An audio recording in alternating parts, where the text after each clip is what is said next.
क्या आपने कभी सोचा है कि हम इस दुनिया में जितना भी कमा लें, जितना भी बड़ा घर बना लें, जितनी भी इज्जत पा लें, लेकिन अगर हमारा दिल कठोर है, अगर हम जरूरतमंद को अनदेखा करते हैं, तो एक दिन सब कुछ बदल सकता है। आज की कहानी सिर्फ एक कहानी नहीं, ये एक चेतावनी है, ये एक आईना है, और ये एक ऐसा सत्य है जो आपकी सोच को बदल सकता है। बहुत साल पहले एक शहर था जहां व्यापार होता था, लोग मेहनत करते थे, लेकिन उसी शहर में कुछ लोग ऐसे भी थे जिनके पास इतना धन था कि उनका जीवन कभी संघर्ष से नहीं गुजरा। इसी शहर में रहता था एक व्यक्ति जिसे लोग कहते थे धनी आदमी। धनी आदमी के कपड़े बैंगनी रंग के थे, जो उस समय राजाओं जैसा माना जाता था। उसके पास महल था, सेवक थे, बड़ी बड़ी दावतें थीं। हर दिन उसके घर में खाने की खुशबू फैलती थी और उसकी मुस्कान ऐसी थी जैसे दुनिया की सारी खुशियां उसके कदमों के नीचे हों। धनी आदमी हंसते हुए, वाह आज का खाना शानदार है और कल और भी अच्छा होगा। उसकी टेबल पर इतना खाना होता था कि कई परिवार एक महीने खा लेते। लेकिन उसके महल के ठीक बाहर एक ऐसा व्यक्ति भी रहता था जिसके पास खाने को कुछ नहीं था। उस गरीब आदमी का नाम था लाजरुस। वो बीमार था, उसके शरीर पर घाव थे, उसके पास घर नहीं था। वो धनी आदमी के गेट के पास पड़ा रहता था। वो रोज बस यही चाहता था कि धनी आदमी की मेज से जो टुकड़े गिरे वही मिल जाए। लेकिन धनी आदमी के घर के सेवक हर दिन उसे देखते और फिर भी अनदेखा करते। लाजरुस की आंखों में आंसू नहीं, बस एक खालीपन था, क्योंकि वो बहुत दिनों से भूखा था। परमेश्वर, बस आज थोड़ा सा खाना मिल जाए। और दूसरी तरफ महल के अंदर एक तरफ रेशमी कपड़े, दूसरी तरफ फटे कपड़े, एक तरफ गर्म भोजन, दूसरी तरफ भूख, एक तरफ जश्न, दूसरी तरफ बीमारी। और सबसे दर्दनाक बात, दोनों के बीच बस एक गेट था, सिर्फ एक दरवाजा, लेकिन उस दरवाजे ने दोनों की दुनिया अलग कर दी थी। धनी आदमी को लगता था ये गरीब लोग ऐसे ही होते हैं, मैं क्यों मदद करूं, मैंने मेहनत की है, ये नहीं। पर सच यह था, धनी आदमी का दिल पत्थर बन चुका था। दिन बीतते रहे, लाजरुस की हालत और बिगड़ती गई। कई बार उसने सोचा कि शायद आज कोई उसे खाना दे देगा, शायद आज धनी आदमी का दिल पिघल जाएगा। लेकिन हर दिन वही हुआ, लाजरुस अनदेखा हुआ। और फिर एक दिन लाजरुस ने अपनी आखिरी सांस ली। लाजरुस मर गया। दुनिया ने शायद उसे एक बेकार गरीब माना, लेकिन स्वर्ग ने उसे एक कीमती आत्मा समझा। जैसे ही उसकी आंखें बंद हुई, स्वर्गदूत आए और उसे लेकर गए एक ऐसी जगह जहां दुख नहीं था, जहां भूख नहीं थी, जहां आंसू नहीं थे। और वहां लाजरुस को पहुंचाया गया इब्राहिम की गोद में, यानी शांति और परमेश्वर की उपस्थिति में। कुछ समय बाद धनी आदमी भी बीमार पड़ा। उसके पास सब कुछ था, लेकिन उसका शरीर कमजोर था। सेवक दौड़े, वैद्य आए, दवाइयां आई, लेकिन मौत किसी के लिए नहीं रुकती। और फिर धनी आदमी ने भी अपनी आखिरी सांस ले ली। उसका अंतिम संस्कार भव्य था।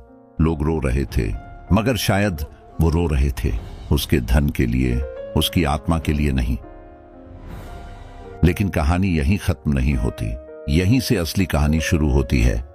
धनी आदमी ने आंखें खोली, पर वो अपने महल में नहीं था, वो अपने बिस्तर पर नहीं था, वो किसी रोशनी वाली जगह पर नहीं था। वो था पीड़ा की जगह में, जहां आग थी, जहां डर था, जहां अकेलापन था। धनी आदमी घबराकर इधर उधर देखता है और दूर उसे कुछ दिखाई देता है। धनी आदमी ने देखा, दूर एक चमकदार रोशनी है और उस रोशनी में इब्राहिम है और उनके पास लाजरुस बैठा है। वही लाजरुस जो उसके गेट के पास पड़ा रहता था, वही लाजरुस जिसे उसने कभी एक रोटी भी नहीं दी। अब लाजरुस शांति में था और धनी आदमी पीड़ा में। धनी आदमी चिल्लाया, धनी आदमी, हे पिता इब्राहिम, मुझ पर दया करो और लाजरुस को भेजो कि वह अपनी उंगली का सिरा पानी में डुबोकर मेरी जीभ ठंडी करे, क्योंकि मैं इस आग में तड़प रहा हूं। इब्राहिम पुत्र, याद कर, तू अपने जीवन में अच्छी चीजें पाता रहा और लाजरुस बुरी चीजें। अब वह यहां शांति पाता है और तू वहां पीड़ा। ये शब्द तलवार की तरह थे। धनी आदमी को एहसास हुआ कि उसने जो जीवन जिया वो सिर्फ खुद के लिए जिया। उसने भूखे को नहीं देखा, उसने दुखी को नहीं संभाला, उसने जरूरतमंद को बेकार समझा। और अब वो उस जगह था जहां धन काम नहीं करता। धनी आदमी रोता है, धनी आदमी, पिता इब्राहिम, बस थोड़ा सा पानी, बस एक बूंद। इब्राहिम, और इसके अलावा हमारे और तुम्हारे बीच एक बड़ी खाई ठहरी हुई है। जो यहां से तुम्हारे पास जाना चाहें वे जा नहीं सकते, और जो वहां से यहां आना चाहें वे आ नहीं सकते। ये बात सुनकर धनी आदमी कांप गया, क्योंकि अब उसे समझ आया कि अब देर हो चुकी है। यहां कोई दूसरा मौका नहीं, यहां कोई रिश्वत नहीं, यहां कोई पहचान नहीं, यहां सिर्फ न्याय है। धनी आदमी, पिता, अगर लाजरुस मेरे पास नहीं आ सकता तो कृपा करके उसे मेरे घर भेज दें। मेरे 5 भाई हैं, वह उन्हें चेतावनी दे ताकि वे भी इस पीड़ा की जगह में ना आए। अब धनी आदमी का दिल पहली बार जागा, लेकिन अफसोस, अब बहुत देर हो चुकी थी। इब्राहिम, उनके पास मूसा और भविष्यद्वक्ता हैं, वे उनकी सुने। मतलब उनके पास परमेश्वर का वचन है, सच्चाई है, उपदेश है। वचन उन्हें रास्ता दिखा सकता है। लेकिन धनी आदमी अभी भी बहस करता है। धनी आदमी, नहीं पिता इब्राहिम, यदि मरे हुओं में से कोई उनके पास जाए तो वे मन फिराएंगे। इब्राहिम, यदि वे मूसा और भविष्यद्वक्ताओं की नहीं सुनते तो यदि कोई मरे हुओं में से जी उठे तो भी वे न मानेंगे।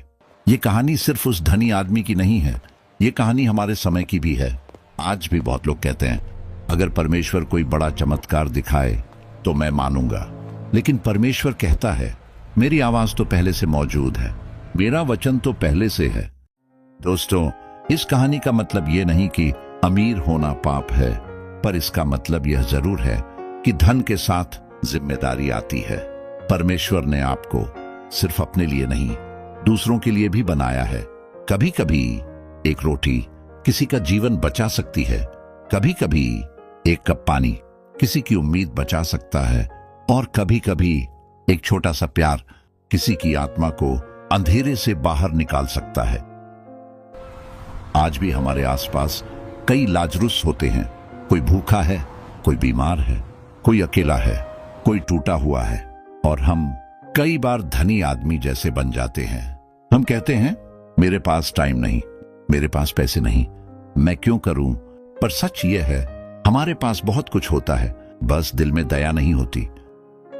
दया सिर्फ पैसे देना नहीं, दया दिल का बदलना है। लाजरुस को महल नहीं चाहिए था, वो सिर्फ एक टुकड़ा चाहता था, और धनी आदमी एक टुकड़ा भी नहीं दे पाया। क्यों? क्योंकि उसका दिल बहुत छोटा था। कई लोग सोचते हैं कि मरने के बाद कुछ नहीं होता, लेकिन बाइबल कहती है मौत के बाद जीवन है, और वहां न्याय है। धनी आदमी ने अपने जीवन में परमेश्वर को नहीं चुना और न ही प्रेम को, और परिणाम भयानक था। यीशु ने यह कहानी इसीलिए सुनाई क्योंकि वह चाहता है कि हम समय रहते जाग जाए। यीशु सिर्फ चमत्कार करने नहीं आया, यीशु दिल भी बदलने आया, और जब दिल बदलता है तो जीवन बदलता है। आज अगर आपके पास थोड़ा भी है तो किसी लाजरुस के लिए आशीष बनिए, किसी भूखे को खाना दीजिए, किसी रोते को सहारा दीजिए, किसी बीमार के लिए प्रार्थना कीजिए, किसी जरूरतमंद की मदद कीजिए, क्योंकि परमेश्वर हमसे पूछेगा, तूने उस व्यक्ति के लिए क्या किया जो तेरे दरवाजे पर था? दोस्तों, जिंदगी बहुत छोटी है, कौन जानता है अगला दिन मिलेगा या नहीं। इसलिए आज ही अपने दिल को बदलो, अपने अंदर दया रखो, और परमेश्वर को जीवन में जगह दो, क्योंकि अंत में न महल जाएगा, न पैसा, न नाम, सिर्फ आत्मा जाएगी, और उसका निर्णय होगा। अगर वीडियो अच्छा लगा हो तो लाइक करें और चैनल को सब्सक्राइब करें।